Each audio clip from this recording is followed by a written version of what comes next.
The title of the book is Swipe Therapy. Sekarang ini banyak orang yang udah mulai lost hope dengan dating apps. Swiping pasti kan dating apps ya. Dan tadi Mira bilang terapi yang gue lakukan untuk menyembuhkan patah hati gue waktu itu adalah dengan Tinder gitu. Do you think dating apps now still works, darling, for us singles? Ya, it's a tough one karena satu hal sih menurut gue bikin dating app jauh lebih sulit sekarang karena AI ya. Karena sekarang dengan AI lo bisa bikin foto lo mau kayak apapun, ya kan? Lo bisa you can kalau dulu kan kayak at least show foto then you know it's real gitu. Sekarang kayak foto semua bisa dimanipulasi. Jadi menurut gue itu kayak Gue nggak bisa nih kayak gini terus. Dan waktu itu apa yang menyadarkan dan gimana caranya sembuh sampai akhirnya I assume that you already found the one kan sekarang gitu.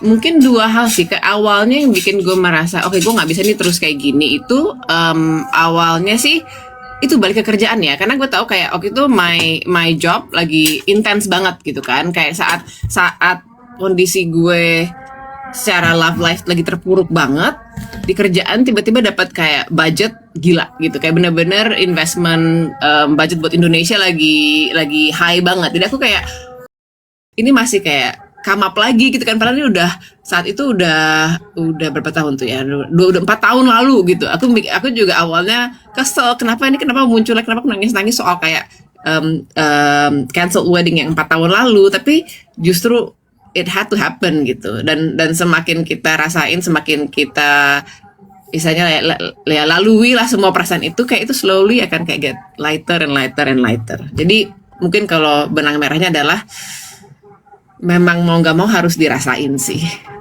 sepedih-pedihnya, dan itu go through it, the pain, like going through a storm, darling.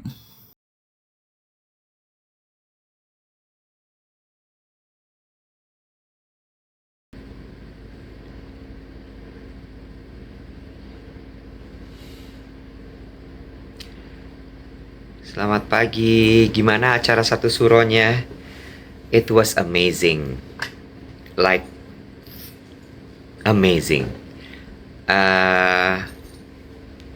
Aku untuk pertama kalinya ini gimana nih, mau cerita sekarang apa nanti tunggu Dave nih, supaya ada TikTok di antara kita ya, supaya ada TikTok di antara kita, supaya ada KitKat gitu ya, ada obrolan di antara kita gitu, betul.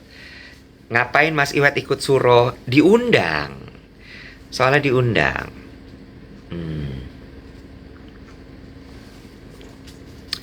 Cerita sekarang aja, Kak. Yakin? Nanti kalau Dave gak diajak, dia ngambek loh. Garis pipi sebelah kanan kelihatan makin dalam. Ya. Sebenarnya ini apa namanya, karena matahari kayaknya. Soalnya mataharinya dari sana. Nah, udah hadir tuh dia. Yuk. Udah ding, bener. Selamat pagi. Hai, Good morning. Selamat pagi. sehat hari ini? Alhamdulillah. Geng duet Jawa Tengah tuh kurang aktif ternyata ya.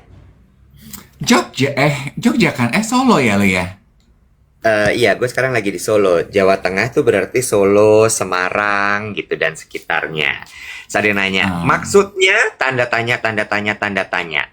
Jadi ini sedikit cerita sebelum gue cerita soal satu suro semalam. Jadi Ripin tuh sudah membagi-bagi geng duet berdasarkan region. Edan nggak tuh? Ih, gila nggak tuh? Ya, jadi ada Jabodetabek, terus kemudian ada Jawa Timur, ada Jogja, ada Jawa Tengah, ada Jawa Barat. Jogja kita udah tahu kan, mereka udah duluan tuh bikin geng gitu ya, geng duet Jogja tuh kan aktif banget kan, ada acara potluck, ada acara trekking, jempol buat geng duet Jogja. Geng duet Jawa Barat itu lumayan aktif. Geng duet Jawa Timur itu kayak piranha. baru say hi dikit udah wah gitu, rame gitu ya. Terus udah gitu kalau geng duet Jawa Tengah tuh sepi gitu grupnya. Geng duet Jawa Timur udah ada grupnya betul. Terus udah gitu geng duet Jawa Tengah tuh kemarin gue sebenarnya abis landing gue mau ngajak ketemuan. Mau ngajak ketemuan. Terus udah gitu Tiara Ripin tuh udah kalem bukan sepi. Udah halo gitu. Yang jawab cuma satu. Padahal gue udah bikin video loh. Halo geng duet Jawa Tengah, aku besok mau ke Solo, mau gabung nggak? Kita mau sarapan atau makan siang atau apa gitu. Terus nggak ada jawaban, Bo. Apa mereka kurang tertarik ketemu sama gue ya, Bo ya? Mungkin terlalu mendadak kali yang, terlalu dadakan kali. Jogja juga dadakan-dadakan gitu langsung hajar. Jawa Timur Mahayu gitu. Nggak ada kabar. Dan emang grupnya sepi. Jadi sebenarnya gue cerita ini tuh adalah ajakan untuk ayo lebih aktif geng, lebih aktif karena akan ada banyak sekali kehebohan di grup itu sebenarnya gitu.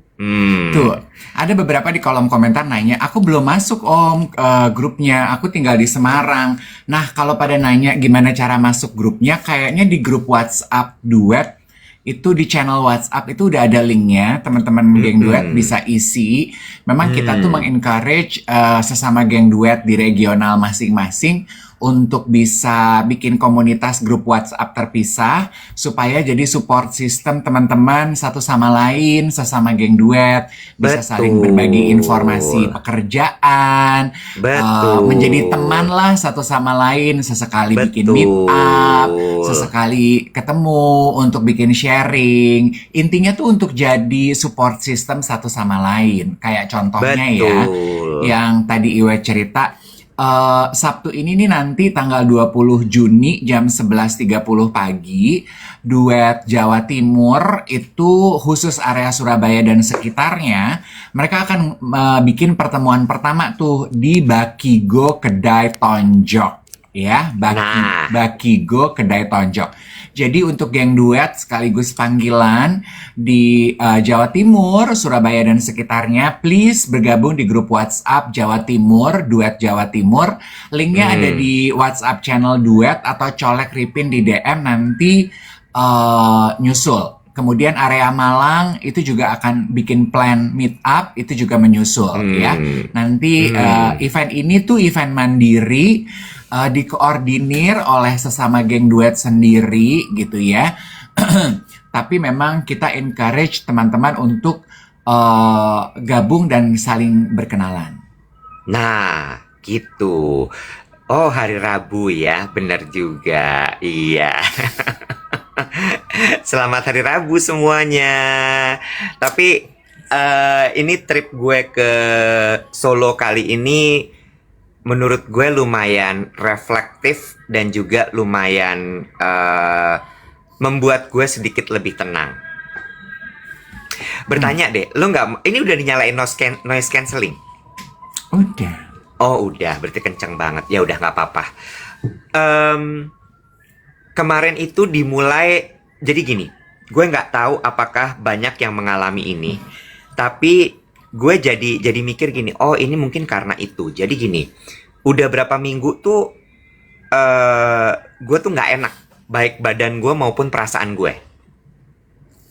Terus ternyata gue lihat-lihat itu mampir tuh di explore gue.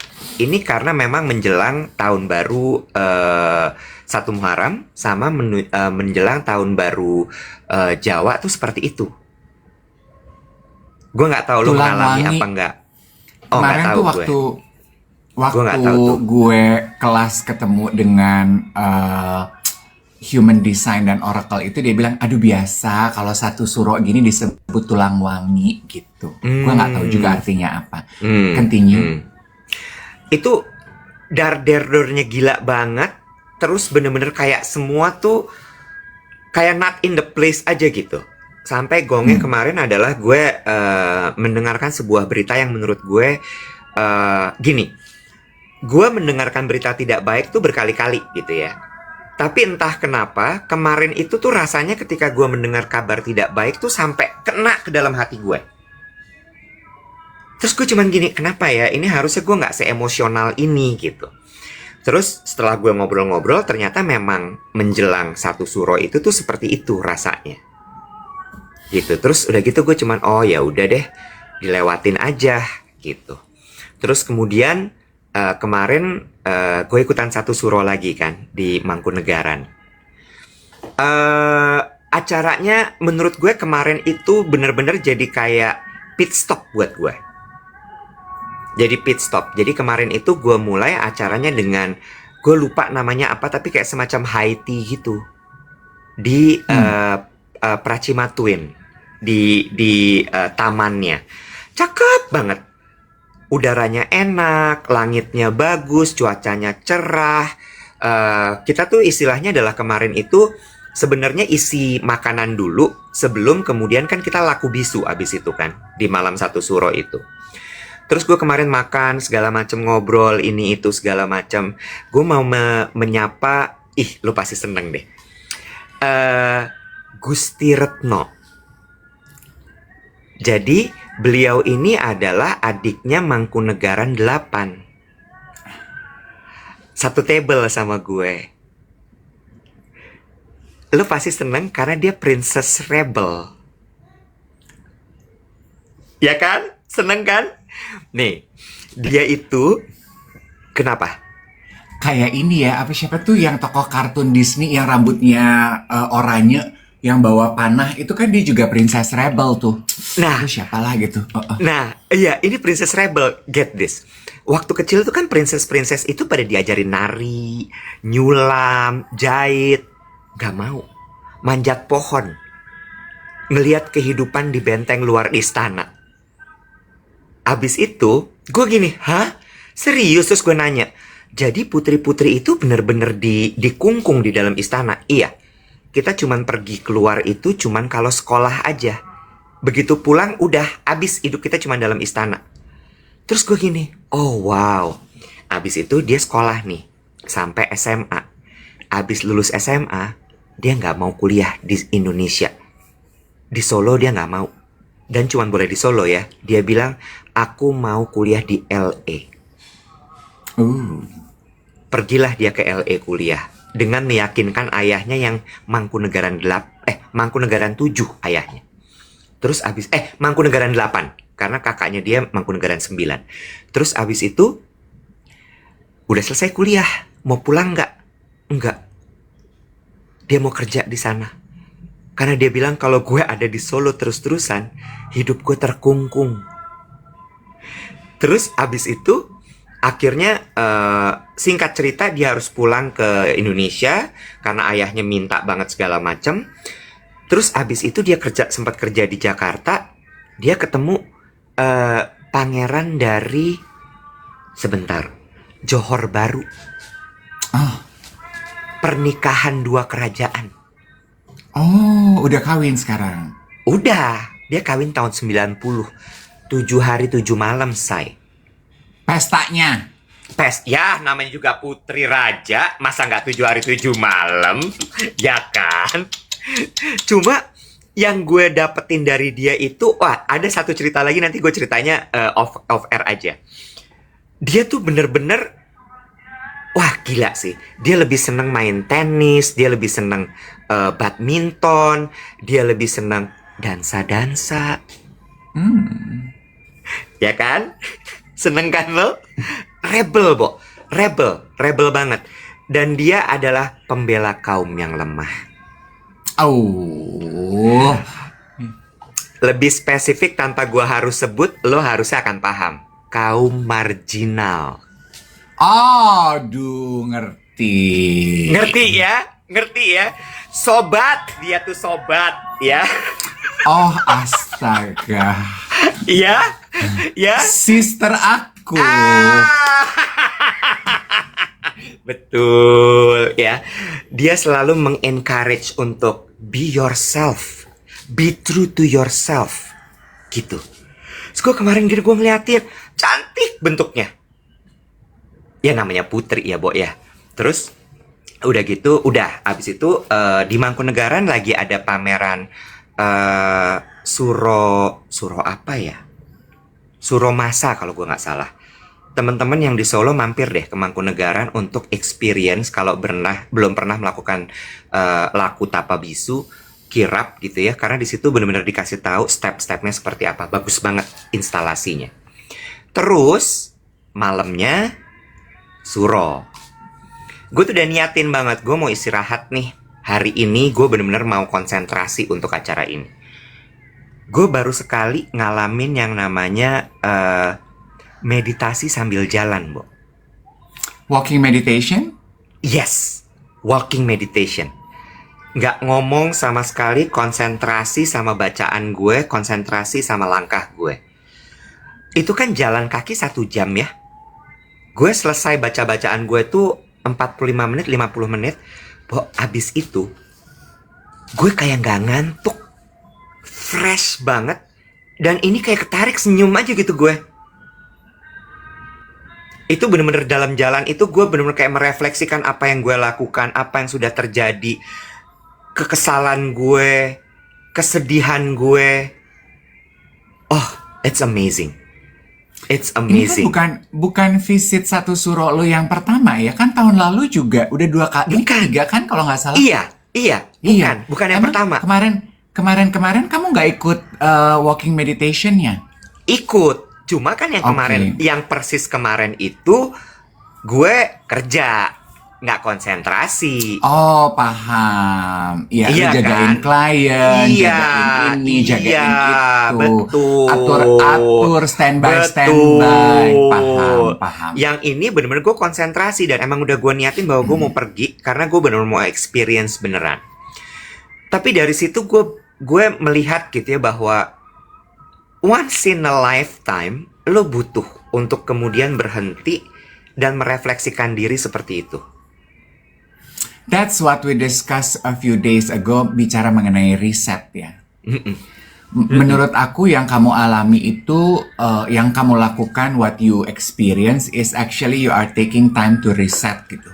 Kan gue bilang sama lo perlu waktu istirahat lo, Wet gitu. That's reset gitu. I'm so glad that finally that opportunity presented itself to you. Yes. Itu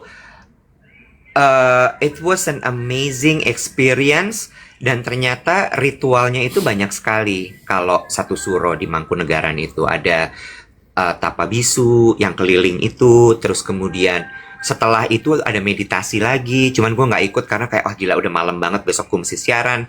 Hari ini kan juga long day buat kita. Akhirnya gue memutuskan untuk gue pulang aja. Dan tadi pagi tuh juga ada sunrise meditation juga, menyambut matahari pertama di tahun yang baru. It was amazing. Menurut gue once in a lifetime harus sih experience pengalaman ini. It was amazing. Beautiful, amazing. Itu apa? Mungkin gini ya. Apa bedanya walking meditation yang lo jalani kemarin beserta meditasi sama-sama di Solo ketika satu suro dengan walking meditation sendiri di rumah atau meditasi sendiri di rumah? Collective togetherness experience-nya yang berbeda ya. Seperti yang Energy. waktu kita bahas ya di film Perasuk itu gitu. That's why we like listening, because that's why listening to music in concert felt different than just listening music alone in your room gitu. That's why meditation together with other people sharing the same energy and space felt different gitu. The collective experience. Ngomongin soal para perasuk itu, gue ngalamin momen trance gitu, tau gak lo, yang kayak hilang, terus lo balik lagi, terus lo hilang lagi, terus lo balik lagi. It's crazy. Gue yang bisa sebelah gue hilang semua gitu. Gue kayak jalan sendirian, terus gue balik lagi kayak, oh, wow. Terus, nah, on a lighter note, Itu crazy in a very beautiful way, right? yes, It's beautiful. yes, it's beautiful. In a lighter note, orang tuh kalau pinter dan artikulatif, bikin orang jatuh cinta ya. Aduh, kamu jatuh cinta sama siapa di Solo? Bertemu orang pintar dan artikulatif. Nggak mungkin Ditambah, Gusti. enggak dong. Ditambah good looking. Lemes nggak lutut lo? Coba gue tanya sama Bukan. lo. Coba. Bukan lemes, bukan gimana. Apa Itu dong? mah judulnya drag deck ya. Drag deck, Lutut lu tuh ya. udah drag dek. Kenapa gini gitu? Ya, Bo, Siapa? orang pinter, artikulatif. Karena pinter aja nggak cukup. Kalau dia nggak bisa menceritakan kepintaran dengan artikulasi yang baik, sama aja bohong. Tapi ketika dia pintar, dia artikulatif, aduh. Dan pinter itu tuh bukan pinter secara akademis ya, bukan yang tiba-tiba dia hafal akar pangkat 5 dari 1250 tuh enggak gitu ya. Lo tahu dia baca dan dia punya pengalaman. Wah, itu kacau sih, Dev. Siapa tuh geng duet udah pada Iya. katanya Iya. ada cewek fotografer gitu yang juga tertangkap gambar sama lo. Itu temen Nah, lo, itu kan bukan Nicolin itu. Patricia kemarin udah Ah. ngobrol. Nicolin, NP Malina. NP Malina. Salam buat Kak Dev katanya. Salam buat Kak Saya. Dev. Ya, salam buat Kak Dev. Bukan. Udah nggak usah lah. Tapi Gu- apa? Guguk, Heli guguguk, Heli apa nih? Bukan, geng duet tebak Gusti Bre mas, itu idola aku. Gusti Bre katanya. Gusti Bukan. Bre. Bukan. Dan orang Ada Mangkunegaran lah ya. ada. Orang Mangkunegaran banyak yang nonton duet. Makanya gue dedikasikan cerita ini pagi hari ini. Aduh, ya ampun. Ya. Hello, fellow Kratoners. Langsung soft spoken. biar ningrat. Biar ningrat. Nggak ada tuh ya reok-reok, nggak ada, langsung semua tertib gitu ya. Langsung tertib. Tapi gue tahun depan kita berangkat bareng deh, Dev. Tapi gue nggak tahu lo tahan nggak ya kira-kira ya, Bo? Ngapainnya tahan? Gue juga takut. Bentar. Boleh dielaborate nggak nih? Main tahan-tahan aja nih. Ngapain? Karena bener-bener abis maghrib tuh udah bisu aja gitu, Bo. Udah diem aja gitu. Tahan nggak lo kira-kira? Jujur, untuk orang Leo performatif dari tanah Tomohon kayak gue gini ya. Gue ini Putri orang Manado Bunaken loh. ya. Putusan Putri Bunaken ya. Bener. Yang 5 menit sekali tuh harus ada teriakan-teriakan. Lo tau gak sih ada konten kreator dari Indonesia Timur tuh namanya Mawar. Dia nggak punya sosmed tapi temen-temennya aja gitu. Itu Iya, juga iya. dia menggambarkan kami ini orang Timur itu loh yang kalau ngomong ini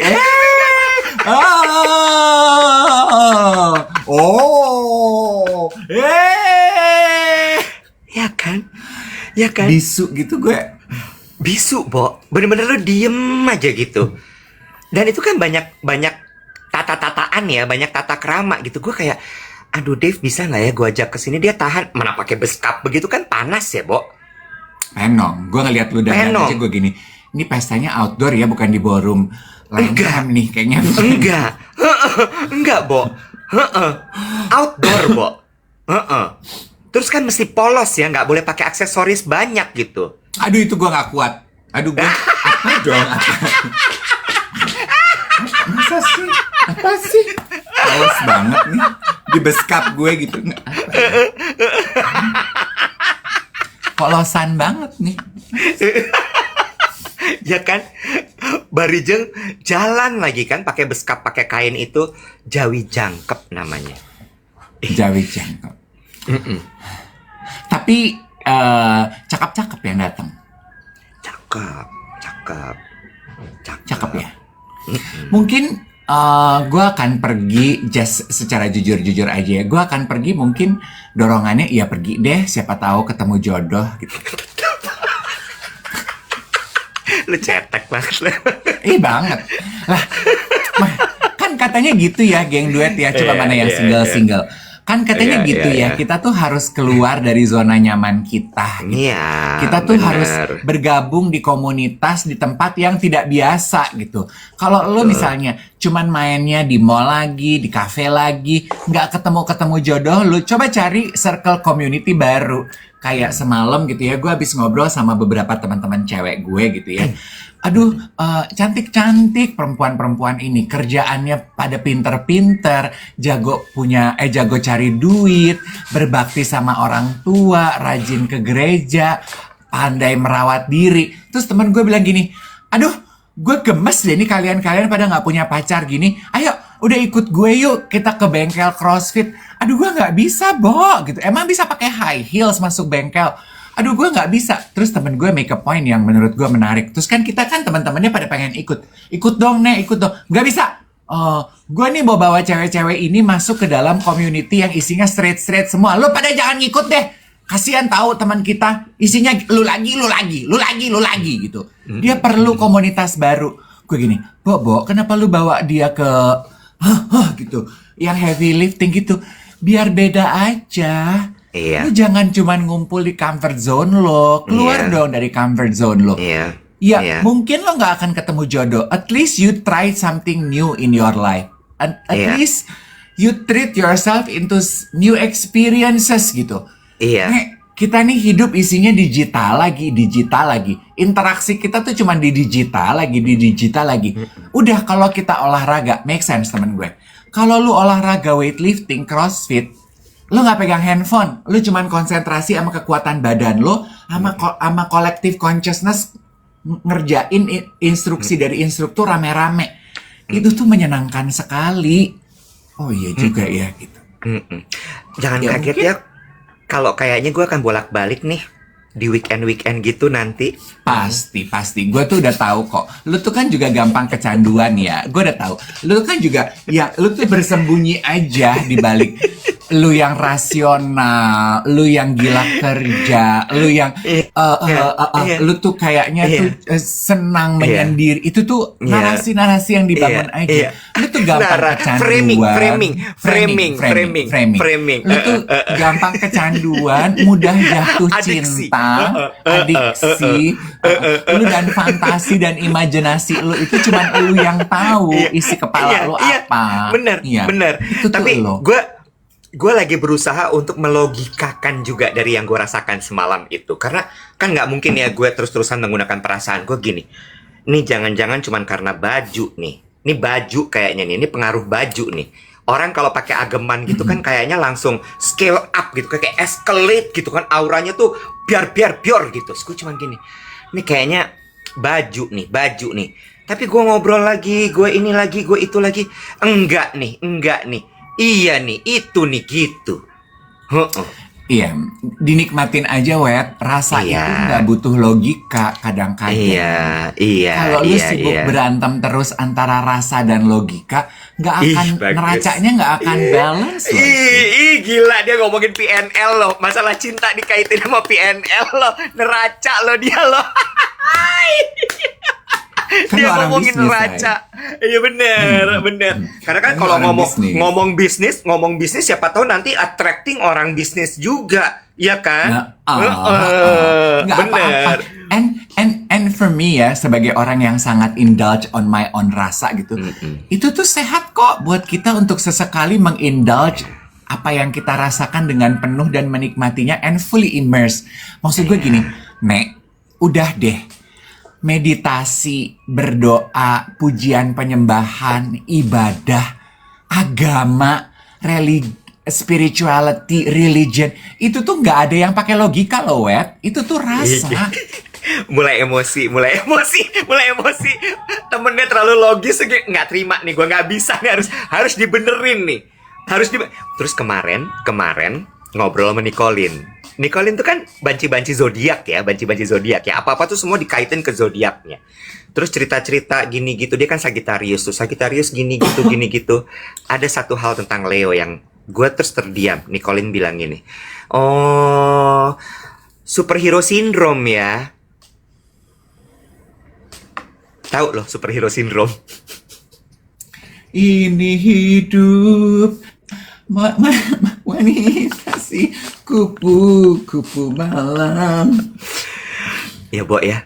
Itu tuh emang Leo tuh. Itu gue setuju. Gue kalau performatif, spotlight, center of attention mungkin gue nggak terlalu. Tapi superhero syndrome tuh, lu kayak berasa, I can fix you. Come with me. I can fix you. Come.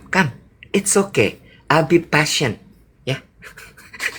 Dan itu Sementara- sebabnya kalau Ya. kata konten-konten zodiak di TikTok, itu sebabnya kenapa Leo itu selalu ketempelan sama orang-orang yang quote unquote broken. Karena energinya Leo tuh, gue bisa ngadepin lo. Jadi mereka juga drawn to us gitu. People with traumatic experience, past experiences yang kita nih kayak lembaga kayak bengkel ketok magic, Beb. Lembaga sosial, Kak. NGO jatuhnya. Ya, tapi bener loh. Gue cuman diam gitu. Gue diam ambil megang pala. Bangke lah. Terus si Nicolin kan gitu ya. Nah, gitu aja dia.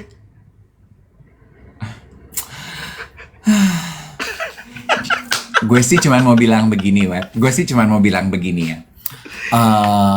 Well, I hope you and your just enjoy this new journey. And I do hope sincerely, Iwet, that you will find love. I do hope sincerely. Yes, I do hope. Karena menurut gue jatuh cinta itu menyenangkan dan sehat. Iya. Takut Jatuh gue cinta itu menyenangkan dan sehat. Of course. Jatuh Takut. cinta itu menakutkan, tapi itu tuh datang satu paket, kata Esther Perel. Cinta itu senang dan sakit bersamaan. Lu nggak bisa pilih salah satu, nggak bisa. umpan lambung nih kayaknya nih. Ngomong ke gue tapi buat orang lain. Udah nggak ada. Umpan lambung, umpan Udah nggak lambung, ada. saudara-saudara. Udah nggak ada. Cerita yang itu, ya adegannya udah gini nih. Tutup buku, sudah tutup buku. Oke, Ya nggak ada sudah. umpan lambung, sudah. Sudah, Nggak ada umpan sudah. lambung. Udah nggak ada umpan-umpan. Oh, beberes. Toto, beberes. No, but I know. Gue juga Iya, orang iya, yang iya. nggak gampang jatuh cinta ya. Iya. Dan gue tahu jatuh cinta itu menakutkan, tapi seneng dan I can Iya. vouch gitu. Over these Iya. past few years gitu ya, I open myself and I let myself experience things that I have never experienced before. Iya. Falling in love, all the curve, all the valley, all the ups and the down. Besides all the Oh, and cries. ada the down. Ada dong. Masa hidup naik melulu nggak ada down? Iya. Gila kali. Iya. Despite all the ups and downs, I can still vouch that falling in love is beautiful. And it's Iya. worth the struggles. Iya. Tapi gue tuh emang Membangun keterlaluan ya. cinta. Keterlaluan. Ini tuh baru naksir gitu, belum sampai tahap jatuh cinta gitu ya. Itu tuh sambil gue kemarin di acara gue cuman mikir gini, oke, kalau misalnya ternyata nggak berhasil, kira-kira backup plan-nya apa nih? Anjay. Bo, Udah bikin di kepala gue ada rencana-rencana lagi. Oke, ini plannya gimana ya? Oke, apakah gue harus mencari di kolam yang sejenis mereka? Gimana nih caranya nih? Oke, gue pikirin gitu. Sambil gue lepas kain gitu ya, lepas stagen, sambil gue mikir gitu kayak gini. Oke, Wet, kedalaman, tidur yuk. Tidur gue akhirnya. sebentar. Ada apa? Ada apa ini? Nggak, gue lagi text Ripin. Oh, iya, gitu ceritanya kemarin tuh. Hah, cinta. Tidak mudah memang. CINTA. Hai Mira. Hai. Bentar, Selamat aku cek dulu pagi, kamera Mir. dah. Hai pagi. Halo. Kamu bisa nyalain kameranya nggak, Mira? Ini udah udah nyala belum? Oke. Ah, yes. Good morning. Good morning. Hai. So, Hai Mira. kamu base di Singapura atau di Jakarta? Aku atau base di mana? Singapura, iya. Ah, Tuh, Singapura. cuman kayak ya hampir tiap bulan ke Jakarta. Sorry, my kid is joining. Oh, it's okay. Dia boleh in Dan dia mau frame, ikutan. dia boleh duduk bareng sama kamu. Jadi Mira. geng duet. Sebentar, sebelum lo cerita dulu, Mira, aku jatuh cinta tapi aku takut, Mira. Aku udah melogikakan semuanya. Aku nggak berani menggunakan rasaku ini, Mira. Aku takut. Aku tuh takut sekali jatuh cinta. Baru kenal, udah sering. Tunggu bentar ya Mira ya. Tunggu bentar ya Mira. Iwet, lo nggak usah ngomongin takut jatuh cinta sama Mira. Dia udah pernah ditinggal gagal kawin, Wet. Dia udah bintu apa ya? Lu mah gak ada apa-apanya. Say. Nanti. Justru itu, gue baru naksir doang, Mira. Gue baru naksir doang. Belum sampai gue pendekatan, baru naksir, baru niat. Tiba-tiba udah ketakutan. Nah, itu kayak masalah banyak orang zaman sekarang itu. Bener. Geng duet. Coba kita kenalan. Mira Sumanti ini adalah seorang penulis yang bukunya udah beberapa kali aku perkenalkan ke geng duet. Judul bukunya adalah Swipe Therapy. Ini adalah memoir dari pengalaman hidup Mira, jatuh bangun pahit manisnya dia jatuh cinta.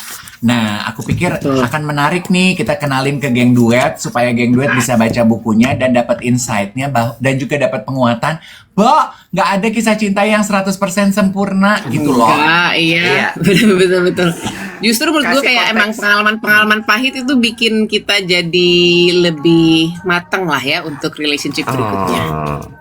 Sedikit konteks dulu sama geng duet bahwa kenapa Mira sampai bikin buku adalah Mira ini hamil 5 bulan ya, Mir ya? 5 minggu.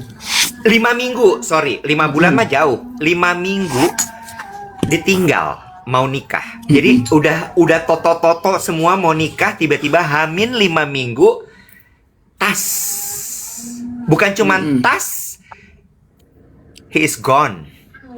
He's gone. Ya. He's gone. Dan kayak he's gone. 5 minggu sebelum itu kayak semua udah dibayar gitu, kayak DP semua udah full gitu kan. Namanya gue kayak waktu itu misalnya minta gitu kan ke WO, ke semua vendor kayak ini kita putus, bisa nggak dapat di refund sedikit apapun lah gitu kan. Dia bilang kayak sorry nggak bisa ya, wedding is a business in the end gitu. Gue belajar juga karena emang 5 weeks before semua udah fully paid, jadi kayak ya udahlah gitu. Gue gitu he left, terus gue left dengan wedding yang udah fully paid, terus gue bingung kayak terus gue apain nih gitu kan. Terus akhirnya gue nekat aja sih tetap berangkat ke Bali, kan harusnya weddingnya di Bali, dan on the same day, same venue bikin wedding cancellation party. That's cute, that's very cute.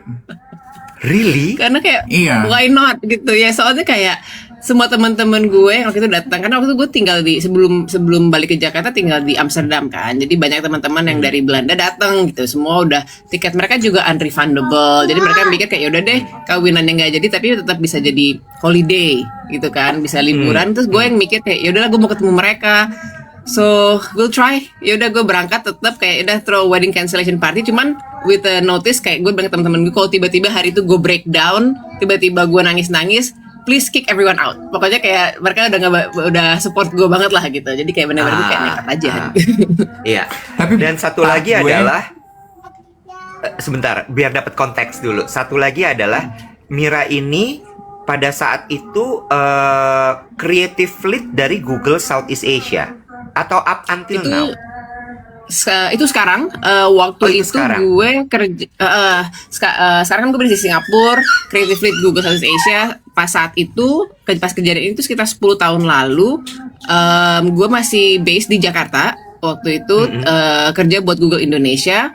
Waktu itu di marketing juga sih, aku waktu itu search product marketing manager. Jadi aku my job was to market Google search di Indo waktu itu. Iya, dan itu nggak easy loh dengan pekerjaan, apalagi dunia digital kan pace-nya kencang banget. Jadi lo harus memanage intens banget. Lo harus memanage antara emosi lo yang nggak stabil. Gue percaya itu pasti, dan lo tetap harus perform di kerjaan lo. It's not easy. Okay, that's all context from me. Dah. Jump in ke apa yang Iwet throw at this discussion. Lu suka ngerasa gini nggak sih, Mir? Lo kan perempuan pinter, you tackle so many problems in your work, in your career, itu semua bisa lo handle. Kenapa urusan cinta kagak bisa di-handle? Itu for the longest time gue questioning diri gue sendiri juga, kayak kenapa gue merasa kayak secara kerjaan, secara general kehidupan, kesehatan gue kayak cukup blessed lah gitu kan. Gue merasa I get the good job. Cuman kayak in love life gue merasa kayak kenapa gue selalu unlucky gitu kan. That was like my biggest question in life gitu kan, like bertahun-tahun lalu.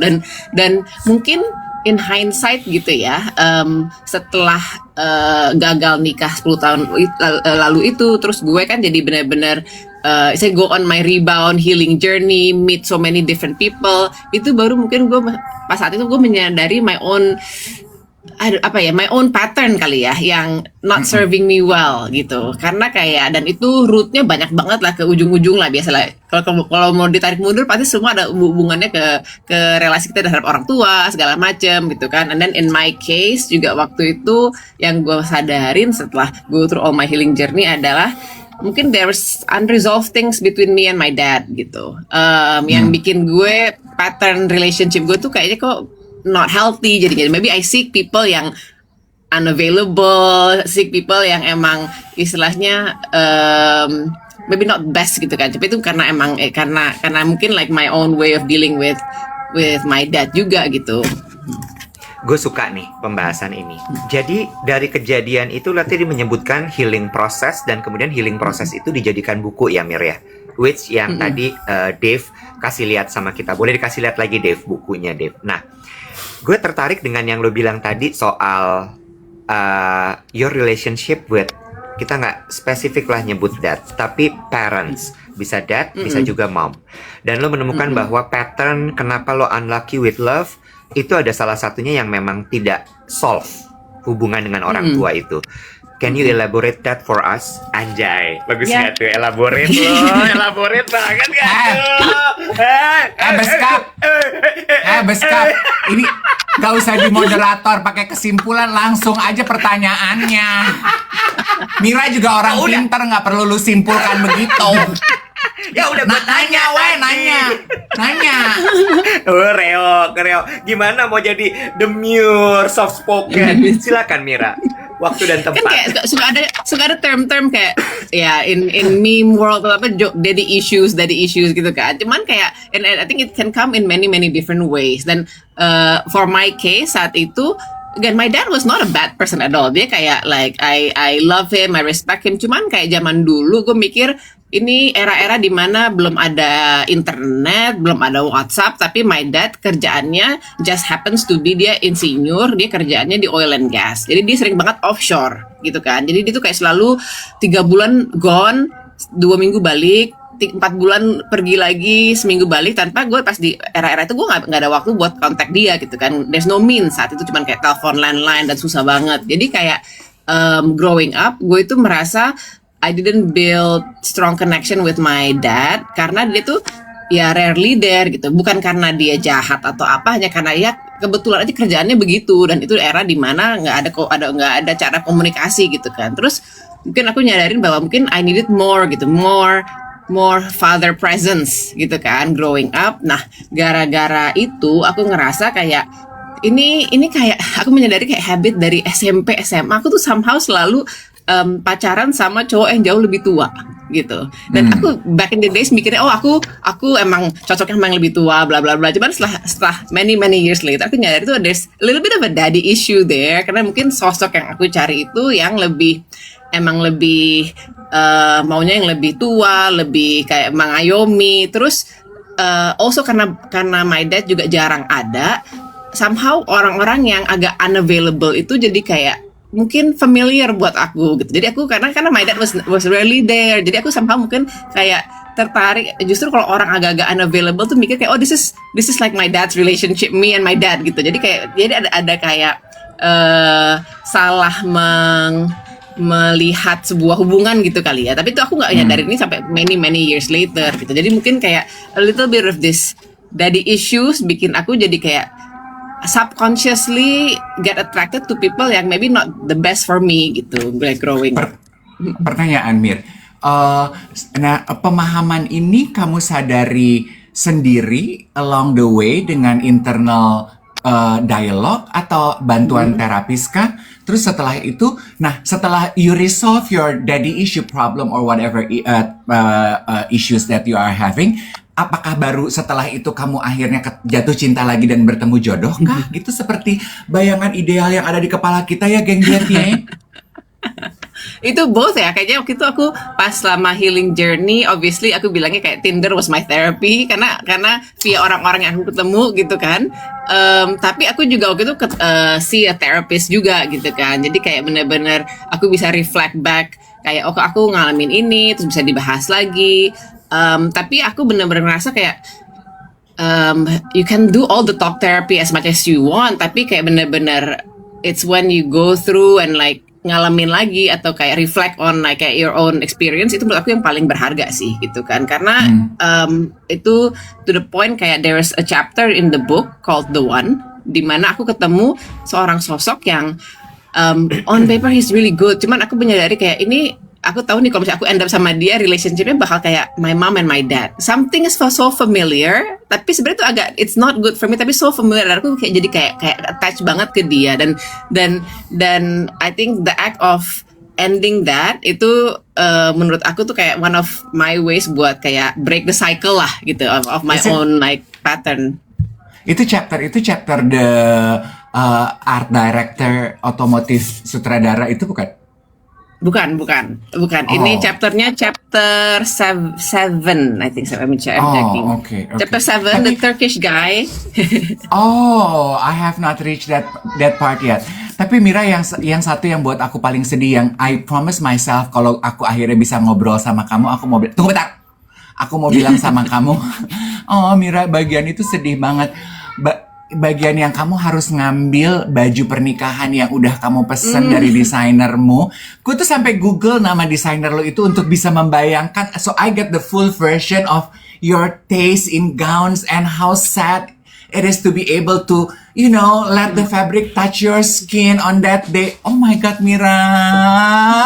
Kalau gue jadi lu, itu baju udah gue gunting pendek, gue jadiin baju tidur kali. Do you still have the gown? Masih ada. Damn girl. Cuman udah nggak muat. Gue mau gain weight since. Tapi I still have it. Sampai sekarang gue masih nggak tahu mau gue apain. Itu kayak memorabilia lah ya jadinya sekarang. Mir, bertanya deh, gimana kamu akhirnya bisa heal, bisa sembuh, dan kemudian menyadari, oh gue nggak bisa nih kayak gini terus. Dan waktu itu apa yang menyadarkan dan gimana caranya sembuh sampai akhirnya I assume that you already found the one kan sekarang gitu. Mungkin dua hal sih. Kayak awalnya yang bikin gue merasa oke, gue nggak bisa nih terus kayak gini itu awalnya sih itu balik ke kerjaan ya, karena gue tahu kayak waktu itu my job lagi intens banget gitu kan, kayak saat kondisi gue secara love life lagi terpuruk banget, di kerjaan tiba-tiba dapat kayak budget gila gitu, kayak bener-bener investment budget buat Indonesia lagi high banget. Jadi aku kayak the last thing I want adalah the breakup to ruin my career gitu kan. Jadi I will do whatever it takes biar gue bisa at least keep my job, karena saat itu juga mungkin sebenarnya kalau gue in hindsight lihat nggak sehat juga ya, karena kerjaan tuh jadi pelarian gue juga sih gitu. Kayak itu jadi distraction, I can pour all my working hours ke kerjaan, toh nggak ada yang nungguin gue di rumah gitu kan, nggak ada yang nelponin gue pulang kerja segala macam. Jadi gue kayak udah pokoknya gue fokus ke kerjaan, which is good. Gue jadi dapat promosi pas saat itu, which is kayak pas love life terpuruk, kerjaan lagi justru high gitu, bener-bener ini. Cuman ya itu nggak sustainable sih waktu itu, karena waktu itu gue kayak 6 bulan gue intens bodo amat, kayak pulang kantor jam 10 karena gue nggak mau di rumah sendirian terus termenung mikirin nangis. Jadi pokoknya gue jam 10 mereka masih di kantor, pulang tinggal tidur, pagi bangun lagi lanjut lagi gitu kan. Nah 6 bulan 8 bulan kayak gitu gue burn out abis tuh, bener-bener yang kayak high anxiety, yang nggak bisa bangun tidur pagi karena bener-bener ya fisik, emotional di gaspol gitu, bener-bener nonstop. Itu yang gue pikir kayak something is wrong, I need to resolve this gitu kan. Dan ya itulah ya, gue mulai ke terapis, gue kayak try slow down, kayak itu fase-fase dimana gue mulai ya udah mungkin emang I need to feel the pain gitu. Kayaknya gue I was running ahead of the pain gitu, karena gue benar-benar mau menghindari itu, fill all my waking hours. Cuman kayak ya lagi-lagi in hindsight gue menyadari kayak only through the pain, like healing, can happen slowly. Cuman ya at that time ya quite hard sih. Dan sekarang ya I met my husband many years setelah after this, the ending of the book and all that. Jadi kayak he's not in the end. Banyak yang nanya kayak apakah endingnya ketemu suami. Gue kayak no, I don't like cliche ending. Kayak it's karena menurut gue kayak healing doesn't have to happen or end with you meeting someone gitu, karena menurut gue tuh healing is such a personal journey gitu. Dan tapi one of the example yang bikin gue notice kayak ini gue aware nih terhadap my own subconscious tendencies ini. Nah, suami gue itu completely opposite tuh, mungkin tipikal cowok yang gue biasa deket dulu, yang biasa lebih aloof, lebih nggak available. My husband itu amat sangat clingy orangnya, kayak apa-apa pokoknya mau selalu bareng gitu kan. Gue awal-awal justru malah kayak ini orang apaan sih gitu, kayak kenapa terlalu clingy, kenapa selalu mau deket banget. Dan gue merasa itu suatu hal yang negatif saat itu kan. Terus until the point gue ketemu keluarganya dia, dan gue menyadari semua keluarganya dia itu kayak gitu, kayak so close. Orang tuanya udah berapa puluh tahun sekarang masih still together, kakak adiknya semua deket banget. Mereka kalaupun hampir tiap malam dinner bareng sebagai keluarga. Dan gue menyadari kalau emang ya his family's love language emang beda aja, emang mereka deket banget physically selalu. Jadi keklingiannya dia itu not necessarily a bad thing, cuman it's just very unfamiliar buat gue gitu. Jadi gue merasa gue open up ke dia itu is one of my ways to break my own pattern gitu. Oh, It's not a bad thing. yeah. And I think I totally agree that sometimes we need to break out of our own pattern to break the cycle gitu, to break the curse, darling, and expand. Right? Kayak kadang kita menyadari kita mikirnya kayak we don't want, tapi kayak mungkin itu emang akan uncomfortable pasti gitu. Namanya juga kayak not our familiar like pattern gitu kan. Apa sih akan agak uncomfortable, agak pushing us, tapi kayak slowly I think kalau kita realize that's actually a good thing, it's a good thing to do. Oke, Mir, aku pengen tahu pendapat kamu sebagai seseorang yang udah menjalani ini semua. Banyak di antara kita yang bersembunyi di balik kalimat yang well, they say you cannot have it all in life. Gue tuh sukses di kerjaan tapi nggak sukses di hubungan cinta. What's your comment on that? Yang kedua adalah jadi menurut kamu bisa ya kita tuh sukses di pekerjaan dan juga tetap fruitful in life, in love? Kan I think there's a balance. Mungkin tergantung. Menurut aku sih it's depending on the season kali ya gitu. Jadi menurut aku kayak mungkin we cannot have it all in life every single time, every single day gitu kan. Ada momen-momen yang pasti mungkin love life harus diprioritasin gitu kan, karena mungkin you reach a certain age, ada momen-momen dimana kayak kerjaan bisa digaspol, tapi gara-gara itu mungkin jadi gampang sakit-sakitan gitu. Jadi kayak menurut aku tuh harus di tiap season harus dipilih lah ya apa prioritas saat ini. Tapi mungkin kalau kita ngeliat balance overall kayak overtime lah gitu kan. Kalau emang kita mau have a healthy relationship and family, kerjaan have side hustle, tapi sehat juga. Jadi kayak mungkin there's a season for everything. Kalau aku sih lebih prinsipnya lebih gitu sih aku ya. Mir, how did you handle yourself when you have to balance, maybe not balance ya, but you have to deal with broken heart.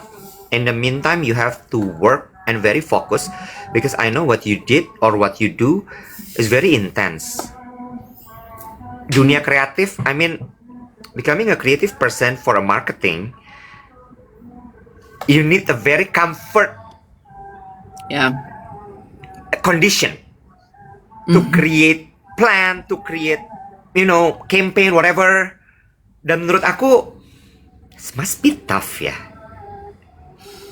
Aku waktu itu aku inget sih kayak ada aku ingat banget momen-momen di mana yang kayak one new email di kantor itu bisa bikin aku kayak lari ke kamar mandi terus nangis. Itu aku there's a lot of moments kayak gitu. I can imagine. One of the things yang ngebantu aku waktu itu music somehow. karena aku bikin playlist.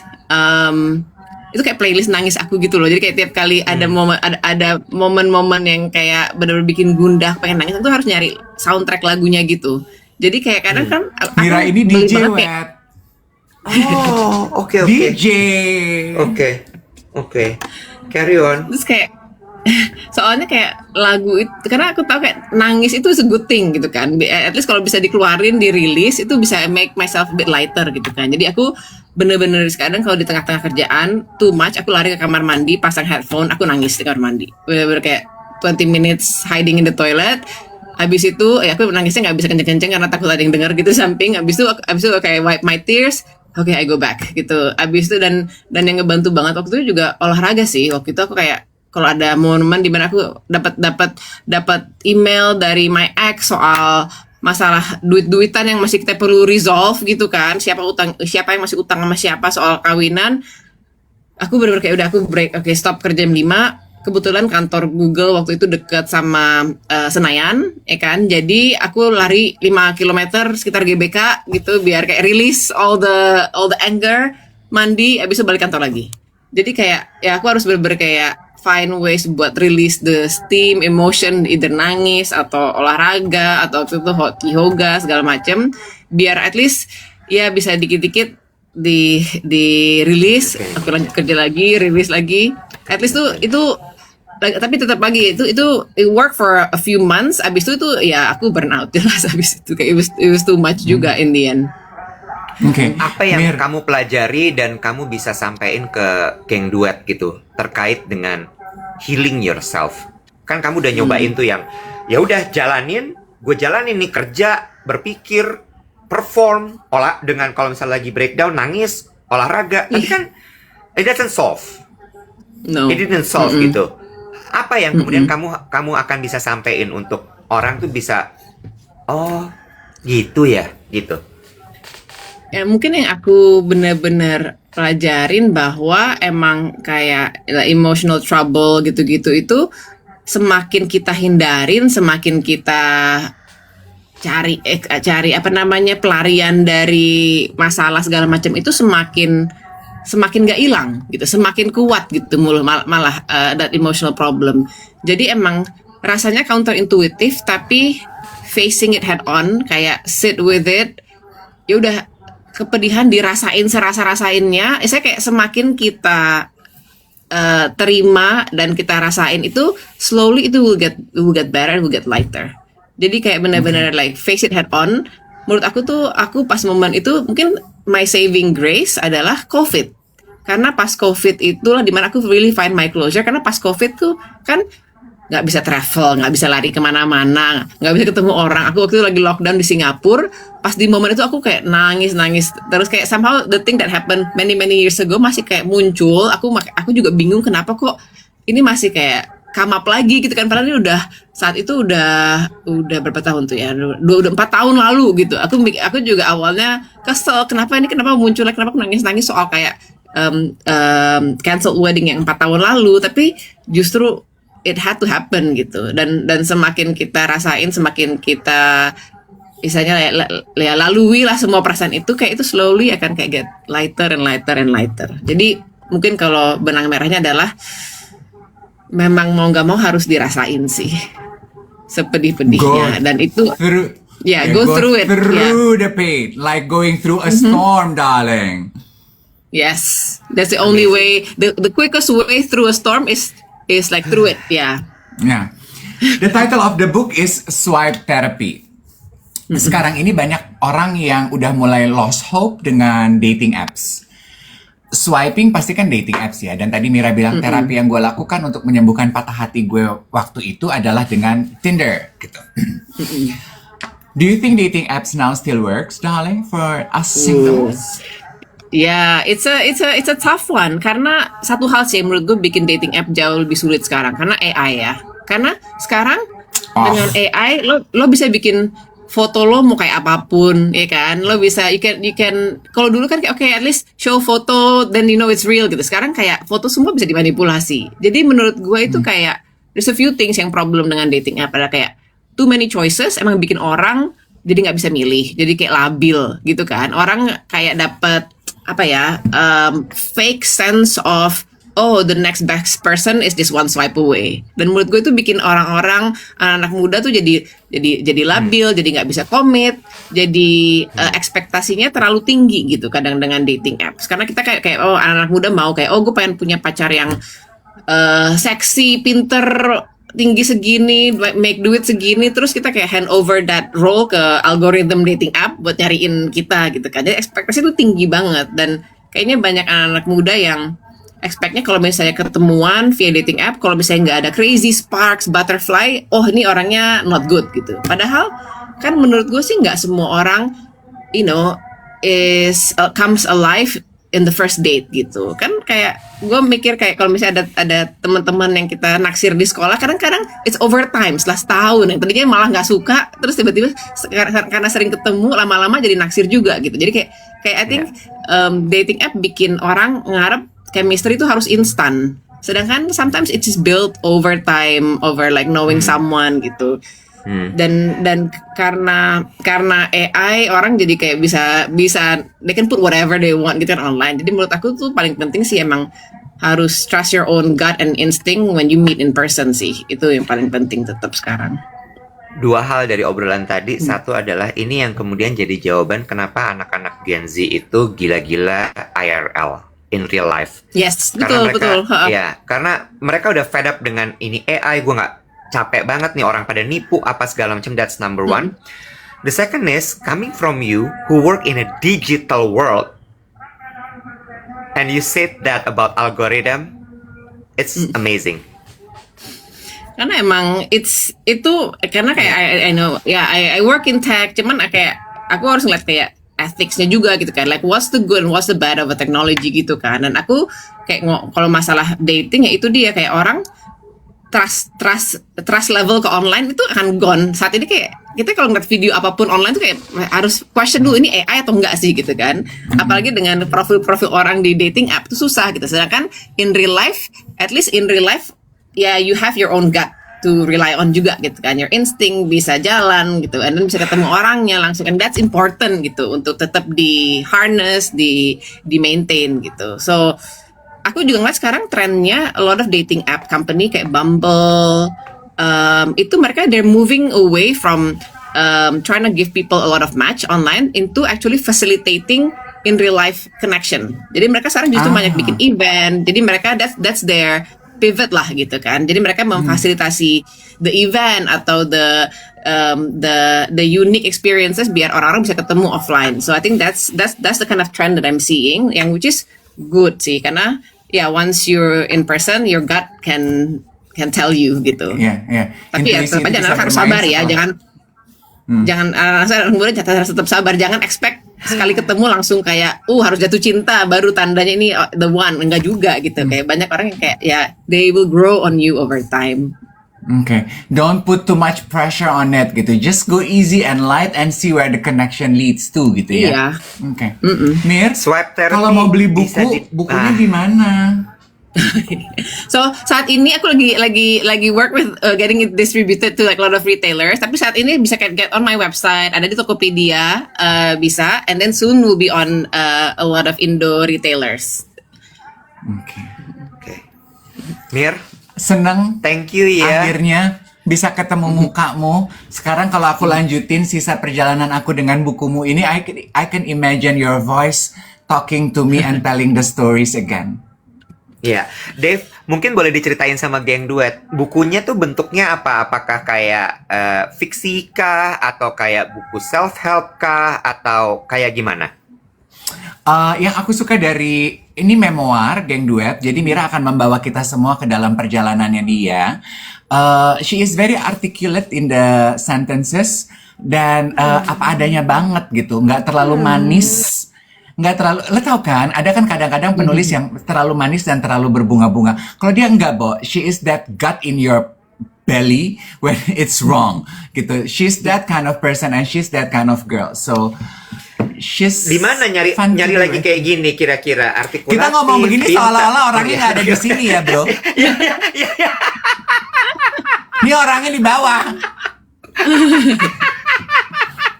kan gue bilang, dia kan udah punya suami, di mana lagi nyari kayak begini, artikulatif, pinter, straight to the point, logic gitu, balance lah, balance. Ngaji wet, lu kan abis satu suro ngaji, panjatkan ada doa. Mira, Iya, berdoa. we won't keep you any longer. Terima kasih banyak for sharing with Geng Duet, Mira. Thank you so much. Thank you for having me. A Thank pleasure, you, Amir. darling. Have a great day. Bye. Bye, Bye, everyone. Geng Duet, thank you so much. We'll see you guys tomorrow.